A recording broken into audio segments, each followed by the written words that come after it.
on PM Magazine, Marilyn Beck finds out why Teri Garr is such a likable lady. Then a visit. Now, first of all, you're not stupid. Look, I have trouble figuring out the tax on checks. So what? I mean, 8% is a bitch. So I make a few mistakes. So silly. Teri Garr is known for the crazy and erotic characters she's played in such films as Young Frankenstein, One from the Heart, Tootsie, Oh God, Mr. Mom, and her latest, After Hours. She admits that perhaps some of the zaniness in her characters may have rubbed off on her real life, even when it comes to talking about her personal life. Marilyn, I'm completely crazy. And I'm not kidding. Were you born like that? Does it happen? Was anybody born that way? You know, it becomes a part of society. The layers of things that happen to you make you crazy. But I don't know if I'm normal. Oh, wow. Lighten up. What is this? Teri's offbeat personality has been an asset to her career.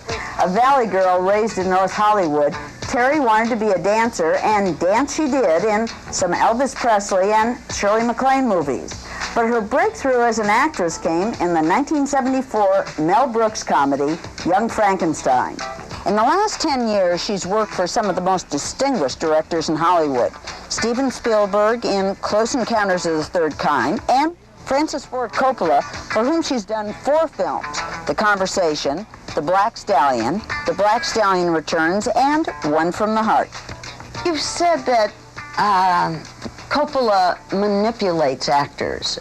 How did you mean that?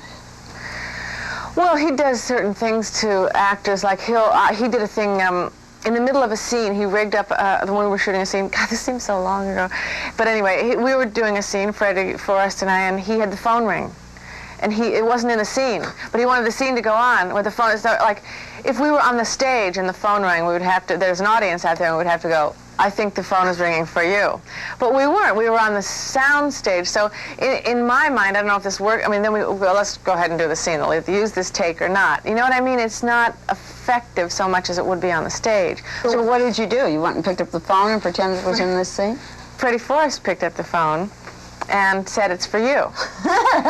So I got on the phone, and it actually was Raul Julia, who he had on the other line, who I said, I told you never to call me at home. I mean, they never used that take, but actually, Francis did it all, and we played. I mean, we were actors playing out there. Went along with it. What am I supposed to do? Say, Francis, the phone's ringing in the scene, and it's not in the script. Teri's major triumph came with director Sidney Pollack in Tootsie. She received an Oscar nomination for her portrayal as Dustin Hoffman's girlfriend.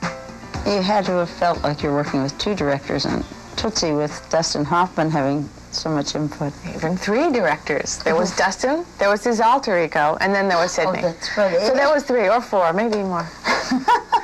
Teri, you have such a reputation. You're so well liked by so many in this industry. Everyone always says that. You're so nice, and all the crews like you, and all that stuff. I go on there with big hate on and chips on my shoulders. Yeah, what are they trying to tell me to do? But no one ever listens to me, so I guess that's why I have that reputation. But I'm really a bitch.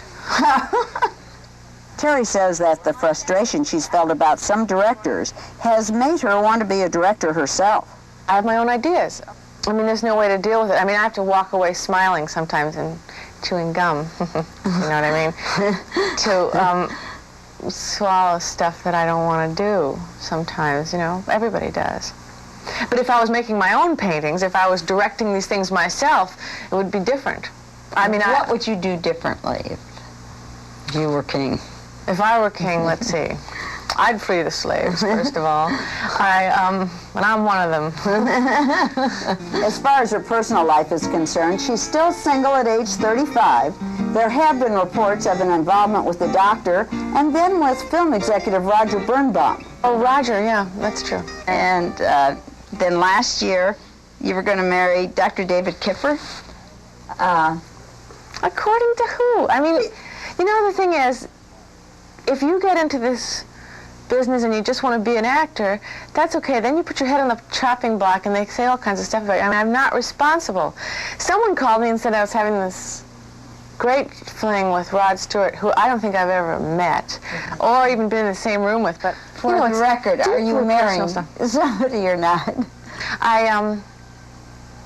I've picked out let's see, a lot of people. No, I don't have any plans to get married right away. I don't. I twist this ring off. In the meantime, you can be sure that Teri will be the same funny, slightly neurotic character she's always been.